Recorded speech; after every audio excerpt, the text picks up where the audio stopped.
Hi guys, so today I'm going to be talking about some basic tools, habits for success in college. It's going to be a little bit of everything from some study advice to just ways to kind of keep everything together. So my first thing is that you need to have a planner. It needs to be something that you are very proactive about, something that you write everything down. You keep track of it. I love having a planner with a month and weekly view, because then what I do is the first week of classes, I assign each class a color, and then all of my main assignments for the rest of the semester, tests, papers, etc., are written in that color for that class. So then I know what class has what due what day, and I know when I need to invest more time, what I need to be working on throughout the week, things like that. And then I also go through and I write all the assignments in my weeks as well, so that way I know what's coming that week.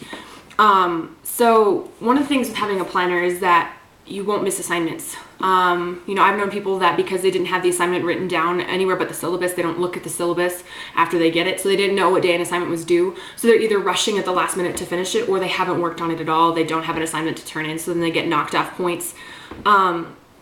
So this helps you kind of keep everything together. You know what's expected of you, things like that. I've also started using study tabs in my planner. So like this one, I know it's for an ecology test. So I know that I need to be studying for that ecology test up to this point. And then I have other important dates flagged in here, like different assignments. I've had one in here for like a career fair, things like that, important dates that I need to know about, that I need to make sure that I'm planning for. So another recommendation I have is just making lists. I love to make lists. I make lists all the time for pretty much everything. And I'll even do like little things that don't really matter. I think I just tore this a little bit. Whatever. Anyway, so just to make things pretty, to make me feel accomplished. So then I can do things for I can do class outlines. Like assignment outlines if I'm, if I forget a notebook or something, then I've got this, and I do pretty much everything in here. List-wise. So it's important to make lists. Make sure you have a list of things you need to do during that day, just things that are due during the end of the week. I've done that where I've made like a study schedule. I wrote down what I needed to work on that day, and like things that were due that day, other events that were going on that day. Something else I would recommend is having study tabs. I don't just use these in my textbook or my planner. I also use them in my notes to flag important things in addition to highlighting.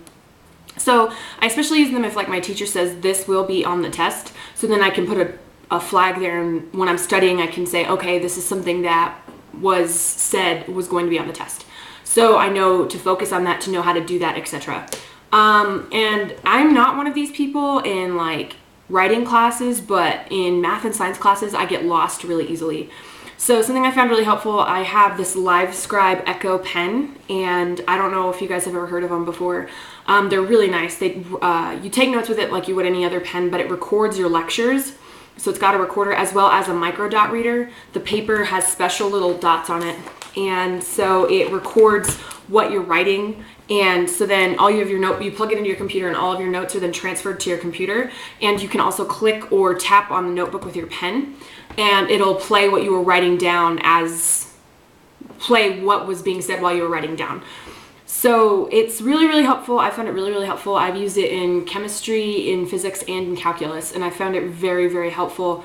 And I don't feel very pressured, like I don't get stressed, like if I feel like the lecture's moving too quickly, because I can just go back through and listen to it again and fill in my notes with what I missed. So I'm not like freaking out trying to get everything written down all at once. So that is something I found really helpful. So something that's, this is more going toward like test prep and stuff.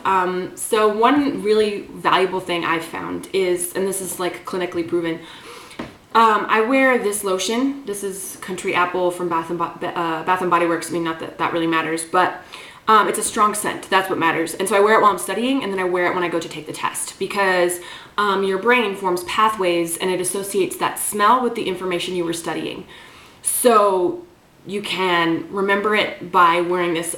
Eating chocolate and drinking coffee are also very helpful with memory recall. My mom has a practice of giving her students chocolate before a big exam. Some other things that I would recommend is working a lot of the problems, even if homework isn't specifically assigned. You don't want to go into calculus and not know how to work the problems. my calculus homework problems were required, so it wasn't like an issue. But I would go back through before the test and circle all the ones like I had missed or I had missed some points on or something, and I would work those problems again. I would also try and work odd numbered problems because I had the answer key, so if I couldn't figure out how to do it, I could read through the answer and be like, okay, that's how I work these problems. This is how I should approach this from now on. So then I had a better idea of how to handle everything. Something else I would recommend is going to your teacher. If you're confused or don't understand something or having a lot of problems, go talk to your teacher, because it makes an obvious impression that you're invested, that you want to know how to do this, and they're going to be more forgiving if you don't do well. If you say, you know, this is really difficult for me and I'm working really hard, I want you to know that these are some of the issues I'm having, then they're going to be a lot more willing to help you later on when you're having a lot of issues. Let's see if I can think of anything else. Oh, so something else I found really important is I make study guides. So I do them a little bit differently depending on the class. Like for physics, I made ones of the chapters, but I honestly only read one chapter. I found that reading my physics book was a complete and total waste of time. But anyway, so what I did was I took all of the important formulas that we learned, some of the important terminology, some of the important applications that we learned, etc. So I put those on one sheet, and then I could look through it. I did the same thing with ecology. I copied all of my handouts and all of my important notes and diagrams and stuff like that, just to help myself be successful.